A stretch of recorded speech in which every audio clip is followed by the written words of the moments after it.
सत्संग क्यों जरूरी है, किस लिए जरूरी है और सत्संग में आना चाहिए, ये संत पीर फकीर हमेशा बोला करते हैं। तो सत्संग का मीनिंग मतलब क्या है? सत्संग, सत सच सत्य एक ही है। ओम हरि अल्लाह वाहिगुरु गॉड खुदा राम, उसके अलावा दुनिया की हर शय बदल जाती है, हर चीज बदल जाती है, पर भगवान ओम हरि अल्लाह वाहिगुरु राम ना कभी बदला था, ना कभी बदला है और ना कभी बदलेगा। वो सच था, सच है और सच ही रहेगा। तो हर समय, हर पल, हर जगह वो मौजूद है। दुनिया में ऐसी कोई चीज नहीं जो एक ही होते हुए भी हर समय, हर जगह, हर पल मौजूद रहती हो। पर ओम हरि अल्लाह राम एक होते हुए भी हमारी इस दुनिया में ही नहीं, एक त्रिलोकी में नहीं, सैकड़ों त्रिलोकियां जो धर्मों में लिखी है, निज धाम सचखंड सतलोका नामी सतनामी, सब जगह वो रहता है, कोई जगह उसे खाली नहीं है। और कमाल उसका ये है, वो जिस भी चीज को देखता है उसी का रूप धारण कर लेता है। कण कण में, जर्रे जर्रे में मौजूद है। पेड़ पौधे ले लीजिए, जीव जंतु ले लीजिए, पशु पक्षी परिंदे ले लीजिए, हर जगह वो है। तो सत्संग में जब इंसान आता है, सुनता है, तो उसकी समझ में आता है कि हां, एक ऐसी सुप्रीम पावर है, एक ऐसी शक्ति है जो हर समय हर जगह मौजूद है। तो सत्संग क्यों जरूरी है? आदमी कहता है मैं क्यों करूं सत्संग, किस लिए करूं सत्संग? क्या आप जानते हैं कि आप कितनी शक्तियों के धनी हैं? शायद आप सोचते हो कि मैं तो सब जानता हूं, मेरे में इतनी अकल है, मैं इतना पढ़ा लिखा हूं, मेरे में इतनी समझ है, मेरी बॉडी स्ट्रेंथ ये है, मेरी माइंड स्ट्रेंथ ये है, इत्यादि इत्यादि इत्यादि। तो आप सोचें कि मेरे को तो सारा पता है। जी नहीं, ये तो 100% में 1-2% ही आपको पता है। यहां तक साइंटिस्टों की बात करें, वो भी कह रहे हैं हम तो इंसानी शरीर को 10 से 15% ही पढ़ पाए हैं। तो हमारे धर्मों में यह बताया गया है कि अगर आप अपनी स्ट्रेंथ, सोचने की शक्ति, शारीरिक शक्ति यानी आत्मिक, मानसिक, शारीरिक शांति चाहते हैं, शक्तियों को बढ़ाना चाहते हैं, तो आप इसके योग्य हैं, मनुष्य कि जो अपनी शक्तियों को बढ़ा सकता है। पर कैसे? क्योंकि वो शक्तियां आपके अंदर हैं। और बढ़ाने के लिए एक स्कूल, कॉलेज अगर कोई है तो वो सत्संग है। यहां बताया जाता है वो मेथड, वो युक्ति, वो तरीका जिसको अपना के आप अपनी इन शक्तियों को अपने अंदर से हासिल कर सकते हैं। अच्छा खाना बनाना हो तो अच्छा शेफ, रसोइया, महाराज भी कहते हैं राजस्थान साइड में, तो उससे आप टिप्स लेंगे तो और अच्छी रसोई बना लेंगे। आप जितनों के संपर्क में आएंगे उतना ही आप नई नई चीजें सीखते जाएंगे। हर क्षेत्र में ये अनुभव जरूरी है। बहुत सारी चीजें होती हैं जो आप पढ़ लिख के अपने दिमाग के ज्ञान से सीखते हैं, पर एक चीज उम्र होती है जो आपको बहुत कुछ सिखाती है, तजुर्बा होता है जो आपको बहुत कुछ सिखाता है। तो उसी तरह सत्संग में जितनी बार आओगे, जितनी बार सुनोगे, हर बार आप कुछ नया लेके जाओगे। हर बार आप अपने लिए, अपने परिवार के लिए, समाज के लिए, देश के लिए, वर्ल्ड के लिए, आपकी सोच की लिमिट यहां तक है, कुछ ना कुछ अच्छा ही करने के लिए प्रेरित होके जाओगे। कभी भी सत्संग में घर पाड़ने के लिए या बर्बाद करने के लिए नहीं सिखाया जाता। आज सत्संग को अगर छोड़ दें, संतों को छोड़ दें, सच्चे संत, बाकी समाज में ज्यादातर लोग दुखी हैं। और दुख का कारण जब आप सुनोगे, हैरान भी होगे और मानोगे भी, स्वीकार भी करोगे। अपने दुख से दुखी बहुत कम लोग हैं, दूसरा सुखी ज्यादा क्यों है, इससे दुखी बहुत मिल जाएंगे। यार मेरे पास स्कूटर, ये कार ले गया, धुआं मुंह पे मार गया, मरता क्यों नहीं है? ये नहीं कहता कि मुझे भी कार मिल जाए, वो बर्बाद क्यों नहीं होता? भाई क्या मिलेगा तुझे ऐसा करने से? अपने लिए अच्छा मांग। तो हमने इसमें भजनों की भी रचना करी है। नए जो भजन आपको बोलते हैं कि बहुत सारे 800 के करीब हमने भजन बनाए, गुरुजी की कृपा से, बेपरवाह जी ने रहमो करम किया, उन्होंने बनवाए, उन्होंने बनाए। तो उनमें ऐसा भी भजन है कि आज आदमी दुखी ज्यादा इसलिए क्योंकि दूसरा सुखी क्यों है। लेकिन सत्संग में ऐसा नहीं। गांव की बात करें तो एक सांझी सी जगह होती है, अलग अलग एरिया में उसका अलग अलग नाम है। पंजाबी जी सत्थ कह देते हैं, कोई पंचायत घर कह देते हैं, कोई कुछ कहते हैं, अलग अलग नाम है। वहां बुजुर्ग बैठे रहते हैं, ताश के पत्ते खेलते हैं, खुंड चर्चा भी बोलते हैं उसको।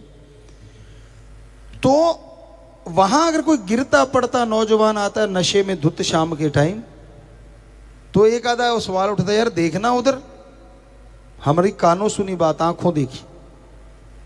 दूसरा क्या कहता है, कहते यार देखने वाली क्या बात है, ये इसकी उम्र है खाने पीने की, अब नहीं करेगा तो कब करेगा। पर असली भावना क्या होती है, अंदर से गाली दे के बोलते हैं कि अच्छा ये बर्बाद होगा। अंदर भावना ये होती है।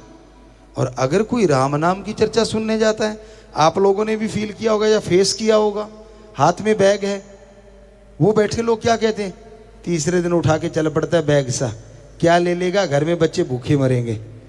होता है कि नहीं होता? तो अब ये बताइए, आप लोग जब सत्संग में आते हैं, राम नाम के भक्त राम नाम गाने के लिए, सुनने के लिए आते हैं, क्या आप बाद में जाके उन लोगों से कुछ मांगते हैं? नहीं ना। तो उनको तकलीफ क्यों हो रही है कि ये तीसरे के दिन क्यों चल पड़ते हैं, इतने इतने लोग क्यों इकट्ठे हो जाते हैं? उनको तकलीफ इसलिए होती है कि ये तो यार आबाद होते जा रहे हैं, दिनों दिन तरक्की करते जा रहे हैं, इनके घरों में तो बरकतों के ढेर लग रहे हैं। तो आपको वहीं पे आ गई बात, दूसरों को सुखी देख के ज्यादा लोग दुखी रहते हैं और फिर कोशिश करते हैं कोई चिंगारी लगाने की, भाई को भाई से लड़ा दें, बेटे को बाप से लड़ा दें। बड़े मास्टर बैठे हैं जी, उस्ताद बैठे हैं, पता ही नहीं चलने देते, ऐसी ऐसी बातें सुनाते हैं। तो इस पे एक आपको बात सुनाया करते थे, वो बात ख्याल में आ गई। एक संत किसी गांव में आए और उसकी एक सज्जन सेवा करने लग गए। वो सज्जन जो सेवा करते थे, संतों ने उसे पूरा पढ़ लिया। अब सेवा ही इतनी करी उन्होंने, साथ संगत आती, उनकी चाय बना के देना, लोग तब थोड़े आते थे, 5-10 आ गए, उनको खाना बना के देना, संतों के लिए भी खाना दे दिया। अब सेवा करता रहा वो, सेवा भावना जबरदस्त। टाइम हुआ तो संत कहने लगे, भाई हम तो जा रहे हैं अब और नगर के लिए, पर आपने बहुत सेवा की, बोलो आपको क्या वरदान दे। मां के बेटे ने एक बार भी ना नहीं करी। आमतौर पे ये अपने सभ्यता है कि एक बार अगर कोई चाय भी कहे ना कि यार चाय पी ले, तो आगे से कह देते नहीं। और कई जगह हमने देखा है, सामने वाले कह रहे चाय ले आई, नहीं, अच्छा ठीक है, दूसरी बार पूछते ही नहीं। आप लोग कहीं ना कहीं देखा होगा, हमने देखा है जी, बिल्कुल देखा है, एहसास किया है। और कई ऐसे होते हैं पूछते ही नहीं। अब पूछना क्या है, कोई मेहमान आया है, हमारे तो धर्मों में लिखा है मेहमान तो एक तरह से भगवान की तरह होते हैं। भाई आए हैं तो मतलब सत्कार करने के लिए, वो भगवान नहीं बन जाते। मतलब इसलिए कहा गया था हमारे पाक पवित्र वेदों में कि भाई सत्कार करना, इज्जत करनी आए हुए की। तो ऑब्वियसली पता ही है कि भी चाय लानी है तो वो पहले ले आते हैं, पूछने वाले में डाउट होता है। तो इसलिए उसने सीधा ही कह दिया, क्योंकि वो तो पता नहीं संत मुकर ही ना जाए। कहते क्या चाहिए बोल बेटा। कहता जी ऐसा कोई मंत्र दे दो जो मैं चाहूं वो मिल जाए। अब कितनी बड़ी चीज मांग ली। संत मुस्कुराए, जानते थे ये तो बड़ा ईर्ष्यालु है, गड़बड़ हो जाएगी, अगर ये ऐसा करता रहा तो इसने किसी को जीने ही नहीं देना। कहने लगे बेटा याद रखना दो बातें। पहली बात, जो तू मांगेगा तेरे पड़ोसी के दुगना आएगा, क्या तुझे मंजूर? कहता जी मंजूर है। दूसरी बात, किसी का शारीरिक नुकसान करेगा तो तेरा हो जाएगा, किसी दूसरे का नहीं होगा। कहते जी मैं क्यों करूंगा? ठीक है जी, दोनों मंजूर है शर्तें। कहते ठीक है फिर ये ले मंत्र। मंत्र दे दिया जी। अब घर में आया बड़ा खुश खुश, गिनती करी कितने परिवार के मेरे 4-5 जितने भी थे, मंत्र का किया जाप। कहता आने तो 36 प्रकार का भोजन सबके लिए। अब थालियां आ गई जी झट से। अभी वो कौर तोड़ के मुंह में डालने लगा था, घर साइड वाले घर में शोर मच गया। तो उसने उस दीवार के ऊपर से देखा कि चक्कर क्या है, बरामदे से होते थे खुले, वो देखा उसके 4 आई हुए, उधर 8 थालियां आई हुई।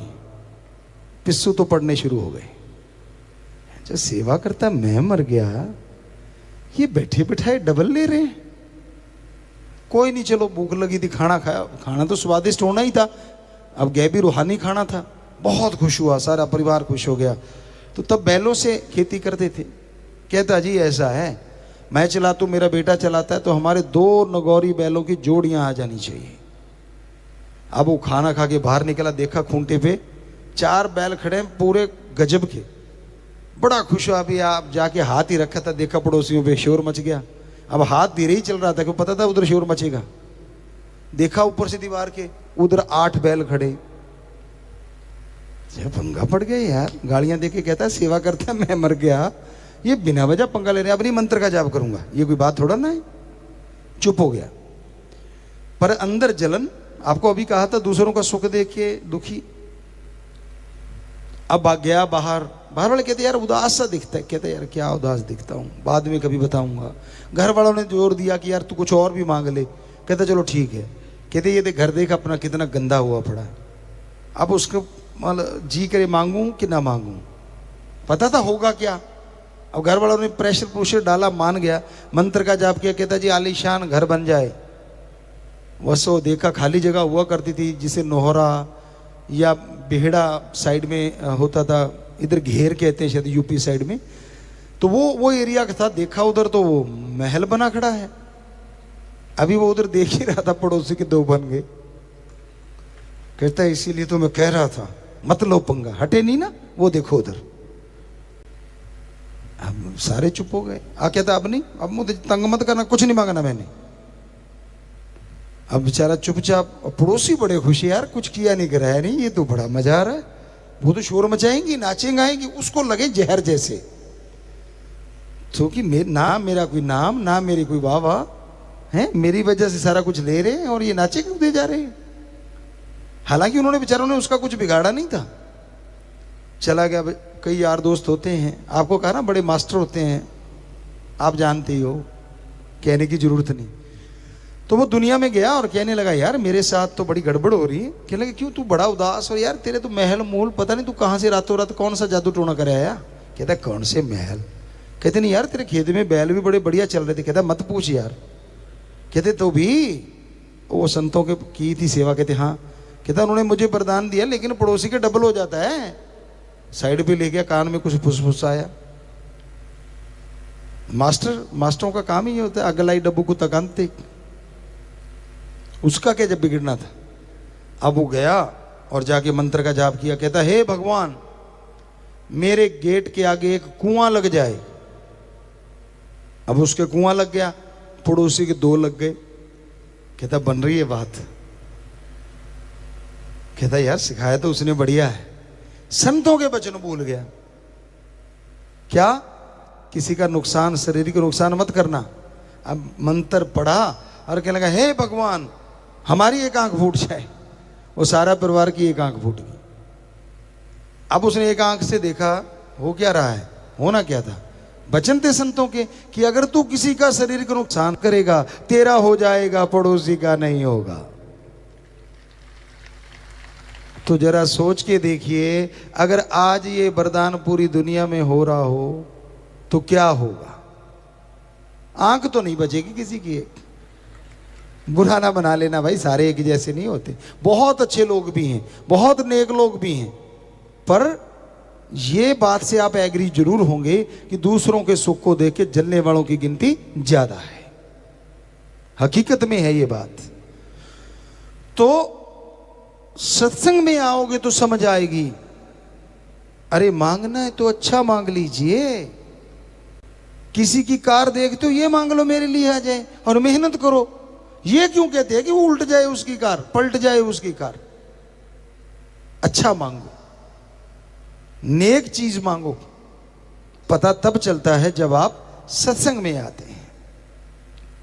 उसके आए बिना कुछ भी पता नहीं चलता, समझ ही नहीं आती। अब बुराई का कोई स्कूल कॉलेज नहीं होता। समाज में, वर्ल्ड में है, पूरी दुनिया में है, इंसानों में है। कहाँ है स्कूल बताइए? निंदा करने की हुई कोई ट्रेनिंग कहीं पे? हमारे उठने की देर है, देखना। सारे नहीं करते, पर थोड़ी थोड़ी तो जरूर आदत सी पड़ी हुई है। वो ना भैंस थोड़ी सी चाट खा के दूध दे देती है, आटा डालते ना ऐसे, तो फिर आराम से टिकी रहती है। आप जानते किसान भाई, गऊ भैंसों को डालते होते ना वो चाट की आदत पड़ी हुई है। कितने ही समझा लें हम, देखना वो कैसी बैठी थी, देखना वो कैसा था। तो आप सारे जानते हो, मेरे आगे सिर कर दिया, मुझे जानबूझ के किया, ऐसे थोड़ा ना। अब चाहे उसकी हाइट ज्यादा हो, वो बेचारी का हो गया भाई, तो आगे निंदा चुगली नहीं बाजा है। आप कितने ही समझा लें, चाट थोड़ी थोड़ी चलती रहती है। फिर चापलूसी चलती है।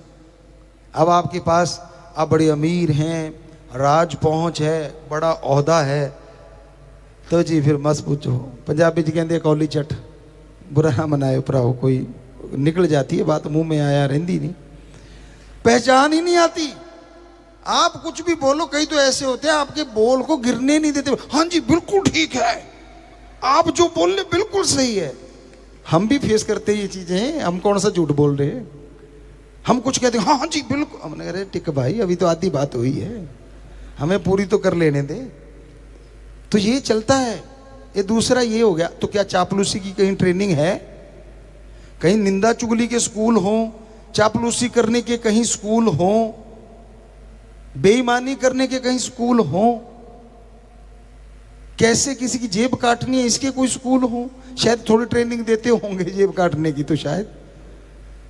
तो कितनी और बुराइयां हैं, काम वासना है, क्रोध है, लोभ है, मोह है, अहंकार है, मन है, माया है, बहुत सारी चीजें हैं। क्या इनकी ट्रेनिंग है कहीं पे? नहीं है। ऑटोमेटिकली इंसान के अंदर रजो तमो सतो गुण हैं, उनको अवगुण के में बनाते हुए पता ही नहीं चलता कब। वैसे तो ये गुण है, पर अति हो जाए तो ये अवगुण हो जाते हैं। तो कहने का मतलब, आज समाज में बुराइयां ज्यादा फैल रही हैं। आपके दिल की बात कह दो तो कहने वाला सही है, दिल की बात नहीं कही तो कहने वाला जहर जैसा लगता है, कड़वा लगता है। पर संत क्या करें, उनका तो काम ही सच बोलना होता है। चाहे कोई कुछ भी कहे, कुछ भी तसीहे दे दे, सच बोलने से संत ना बाज आए थे, ना आए हैं और ना कभी आएंगे। संत ही झूठ बोलेगा तो यकीन किस पे करेगा आम आदमी? हमारे पास कई सज्जन आते थे और कहने लगे गुरुजी आपके पास आते हैं ना तो एक दिक्कत आ जाती। हमने कहा क्या? कहते हम सोच सोच के बोलना पड़ता है कि गुरुजी के सामने तो कम से कम सच बोलो। सारा दिन तो सबको बेटे बेटे देते रहते हैं, बेटी तो देते ही नहीं। सो बुरा ना मनाना भाई, समझने वाले समझ गए होंगे, हम तो वैसे इशारा सा किया है। सो आज समाज में ज्यादातर लोग झूठ के पुजारी हो गए हैं। यहां जरूरत पड़ती है वहीं सरका देते हैं। सच तो कभी कभारी जुबान पे आता है, क्योंकि अपना बिजनेस चलाना है, व्यापार चलाना है। कहते गुरुजी आपको बड़ा पता है, उसके लिए 100 झूठ बोलने पड़ते हैं। लागत मूल्य पे दे रहा हूं तो फिर दुकान कैसे खोल ली इतनी बड़ी? अगर लागत मूल्य पे दे रहा है तो ना जी मैं तो कुछ भी नहीं लेता। जी हम कौन सा दे रहे हैं गिफ्ट, अच्छा आने दे मेज के नीचे से हाथ। तो मतलब बुरा, अब कड़वी बात तो कड़वी होती है भाई, क्या किया जाए। ज्यादातर ये चलता है समाज में और चल रहा है पूरे वर्ल्ड में। तो इसकी ट्रेनिंग कहां से ले ली? बीच में उस्ताद बैठे होते वहां से तो ले ली होगी, लेकिन क्या इसके स्कूल कॉलेज यूनिवर्सिटी है कोई इन चीजों की? नहीं है ना। पर जब राम नाम लेना होता है तब इस सत्संग रूपी स्कूल कॉलेज में आए बिना समझ ही नहीं आती सच क्या है और झूठ क्या है। इसलिए बेपरवाह जी ने यही भजनों में समझाया है कि सत्संग में आओ, सत्संग सुनो, विचार करो और अमल करो।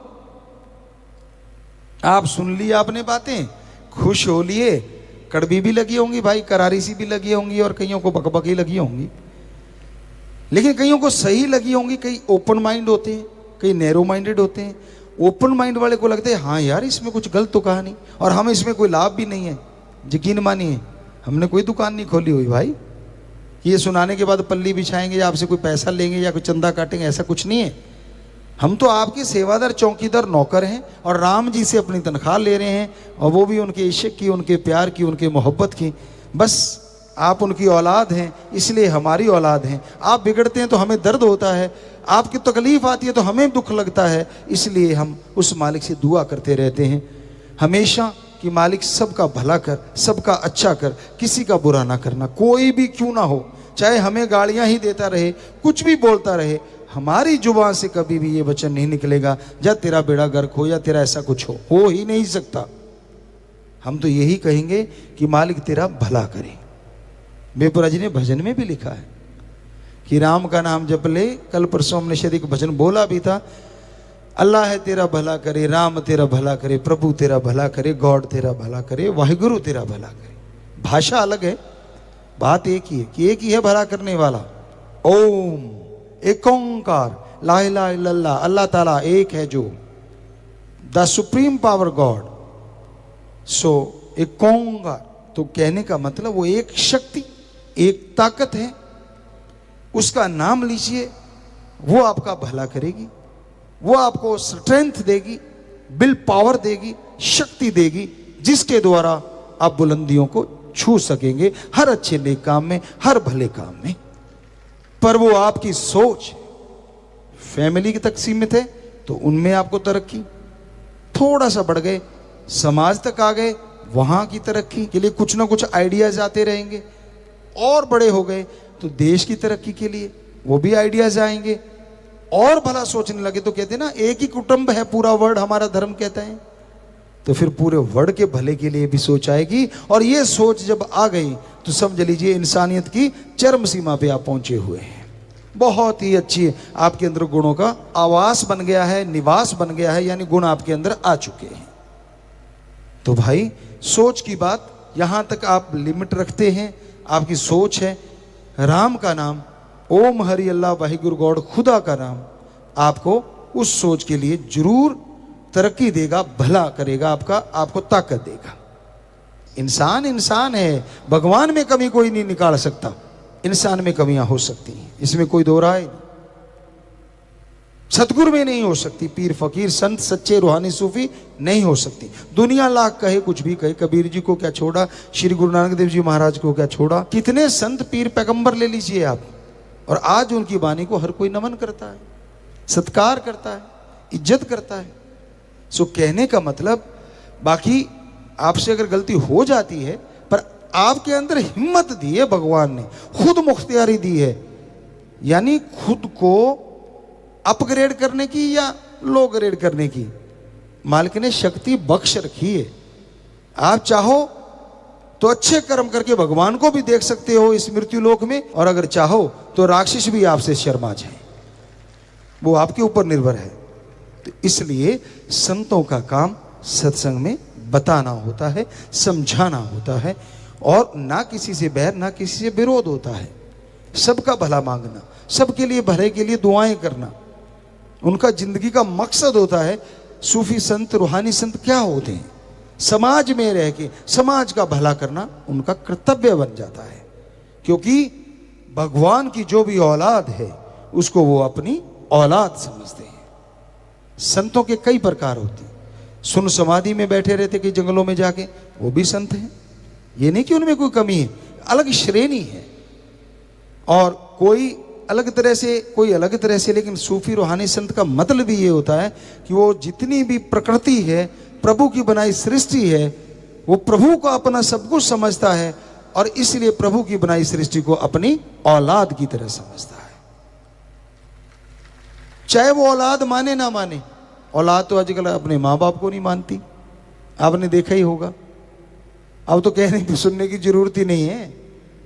तो ये जरूरी थोड़ा ना कि सारे हम अगर मान रहे हैं कि वो हमारी औलाद है, हमने तो मान लिया। ये जरूरी नहीं है कि हम आपसे अपेक्षा करें कि आप भी हमें अपना इसी तरह से मानोगे। हो सकता है आप हमें देख देख के पता नहीं क्या सोच रहे होंगे। वही वाली बात जो वरदान मिला था। तो अलग अलग भावनाएं, और बहुत सारे सज्जन होंगे जो ओपन माइंडेड है कि हाँ पीर फकीर गुरुजी तो सच कह रहे हैं, संत सच कह रहे हैं। सो कह तो हम सच ही रहे हैं, लेकिन रिएक्शन अलग अलग हो जाता है, वो अलग बात है। उसका मीनिंग्स लोग अलग अलग निकाल लेते हैं, ये भी एक अलग बात है।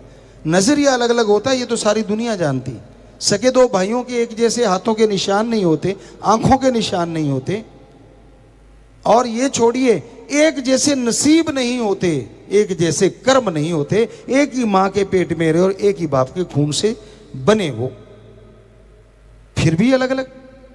तो इसलिए भाई नजरिया अलग अलग हो सकता है, लेकिन हमारा जो नजरिया है बिल्कुल क्लियर है, क्रिस्टल क्लियर कहते हैं, बिल्कुल साफ है। जैसे एक शीशे के गिलास में पानी होता है बिल्कुल फिल्टर वाला, उसी तरह हमारा नजरिया तो फिल्टर वाला है कि हम तो जिंदगी का मकसद हमारा यही है। ओम शास्त्र नाम श्याम मस्तान दाता रहबर का MS जी उन्होंने हमें बनाया, वही करवा रहे हैं। शुरू से ये मकसद है कि पूरे समाज का, पूरी सृष्टि का भला करना है, और जरूर करना है। कर रहे थे, कर रहे हैं और करते रहेंगे बिल्कुल। और कोई कुछ भी हमारा कोई नियत नहीं है, ना कुछ बड़ा बनने की। हम तो चौकीदार थे, चौकीदार हैं, नौकरों के नौकर हैं। आपका नौकर भी आके अगर हमें कहेगा कि मेरे लिए दुआ करो, हो नहीं सकता कि हम उसका हुक्म डाल दें। हमारे लिए वो हुक्म होगा, हम उसके लिए भी दुआएं करेंगे। हो गए ना नौकरों के नौकर। ऊंचे इसलिए बैठना पड़ता है, नीचे बैठेंगे आप खड़े हो जाओगे। ये कैमरों में ही नहीं आएगा, ये ढूंढते फिरेंगे किधर है। तो जो बोलने वाला होता है ये मनोविज्ञान है। नेचुरली आदमी चाहता है कि वो मेरे सामने बैठ के बोले, मैं उसको देखूं, सिर्फ बोलना ही नहीं। इसलिए वीडियो को लाइक करते ना आप ज्यादा। ऑडियो तो काम चलाऊ काम चल गया, जब वीडियो आ गई कौन पूछता है। आमने सामने बैठ के बातें करेंगे यार, बातें होंगी। ऐसा मतलब पल में अमेरिका पहुंच जाते हो आप, अमेरिका वालों को इंडिया ले आते हो। सो कहने का मतलब ये चीजें तो जरूर हैं, लेकिन संतों का काम तो वही है, सबका भला करना, सबका भला मांगना, सबके भले के लिए प्रार्थना करना, और कोई बड़ापन नहीं है। और ये ऊंचा बैठना, दूसरा कारण इसका ये भी है क्योंकि हमारे पाक पवित्र ग्रंथों में ये लिखा है, कलयुग में जो सत्संग सुनने आएंगे वो देवी देवताओं जैसे होंगे, ऐसे लोग ही सत्संग में आ पाएंगे। तो हमें इन देवी देवताओं के दर्शन हो रहे हैं, इनमें हमारे सतगुरु प्यारे राम के दर्शन हो रहे हैं। इसलिए थोड़ा ऊंचा होके देखते हैं कि लास्ट वाले में भी हो रहे हैं, आराम से उनको भी देख पाए। तो भाई इसलिए ये वजह है, और कोई मान बढ़ाई का चक्कर ना हमारे दिलो दिमाग में था, ना है, ना कभी होगा। सवाल ही पैदा नहीं होता। संत पीर फकीर का काम समाज की सेवा करना था, है और हमेशा हमारा तो रहेगा जी।